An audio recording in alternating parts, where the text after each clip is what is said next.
Well, I'm somewhat out of breath. I finally arrived at the ruin of Minsden Chapel near Hitchin in Hertfordshire, but it's involved a very long walk across a field. I've been looking for it for about an hour and a half, but finally, there it is.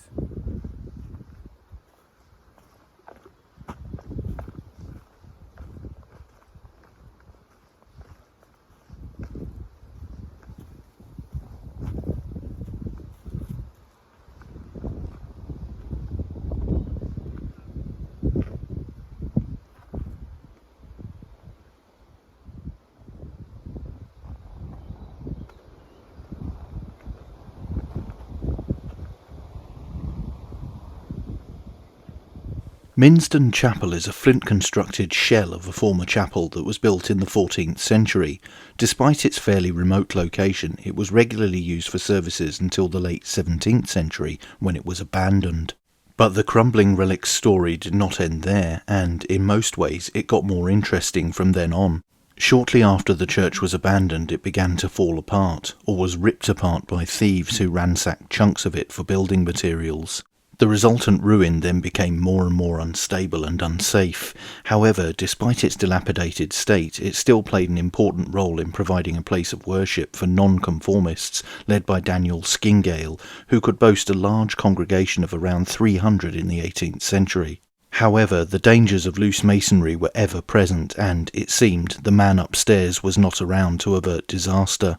The last known service at Minsden Chapel was when a wedding took place in July 1738, but the nuptials were interrupted when a piece of the structure dislodged and fell onto the book held by the curate. The fact that the ceremony took place at all is highly surprising because in 1690 the archdeacon noted that the chapel was ruined, stripped, uncovered, decayed and demolished. And it said that the building was likely to go down as far back as the mid-16th century. The plunder continued, and sources indicate that pieces of stained glass were auctioned off in 1832. In the 1840s, a local villain known as Old Bostock was known to steal the chapel's worked stone and sell it on Hitchin Market. But it was later than that Minsden Chapel achieved its greatest notoriety. In 1949, Reginald Hine, a local historian, was fascinated by the chapel and sought to repair it. Hine was a frequent visitor and eventually obtained a lifetime lease of the building from the vicars of Hitchin. Before he died, Hine made a threat that he would seek to defend the building even after his death. He said, "Trespassers and sacrilegious persons take warning, for I will proceed against them with the utmost rigour of the law, and, after my death and burial, I will endeavour in all ghostly ways to protect and haunt its hallowed walls." His ashes were scattered at the chapel and a memorial stone was laid by his family, but this was not the only ghostly association with the site. In 1907, Thomas William Latchmore, a local professional photographer and a friend of Hine, took a photograph that supposedly showed a spectral monk viewed through a crumbling arch. This set the hair running for similar paranormal tales, with repeated claims of sightings of a monk climbing stairs that no longer existed at midnight on Halloween. A glowing cross was also reported as being seen on one of the walls, and it was said that the peal of the chapel's stolen bells could still be heard. And another tale spoke of an apparition of a murdered nun. As well as ghost stories, there was also a local legend that the site was connected to the Knights Templar, which has a strong connection to this part of Hertfordshire. It was said that a secret tunnel existed somewhere in or near the chapel that extended to nearby Temple Dinsley. However, the best evidence for ghosts at Minsden Chapel appeared to fade away in 1930.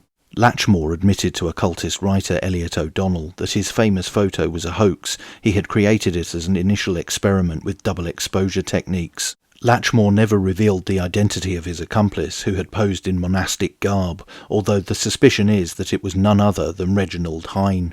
Hine republished the photograph in 1929 in his book History of Hitchin, but never admitted that it was a forgery or that he was the ghostly monk.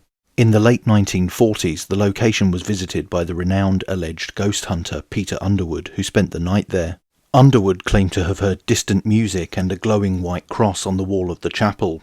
He did, however, say that it could possibly have been a trick of the moonlight, as a full moon was shining down through the trees at the time. Undeterred by reports of paranormal activity and Hine's grim warning, vandals attacked his memorial stone in the early 1980s. It was subsequently relaid as a ledger stone in the chancel, where it remains to this day. Last year, a conservation campaign was launched aimed at ensuring the longevity of the scheduled ruin. This work was done through a range of repairs to stabilise the structurally unsound arches in the south wall that were weakened by collapses. Workers also stabilised the overall flint walls, installed lime mortar hard capping, and did repairs to other architectural features. This can be seen in the obvious modern bricks that are supporting some of the flint walls. It is hoped that these repairs, funded by Natural England through the Countryside Stewardship Scheme, will ensure the future of the chapel is secure. Here's hoping that that's the case. But that's it for this video. Don't forget to like, share, and most importantly subscribe.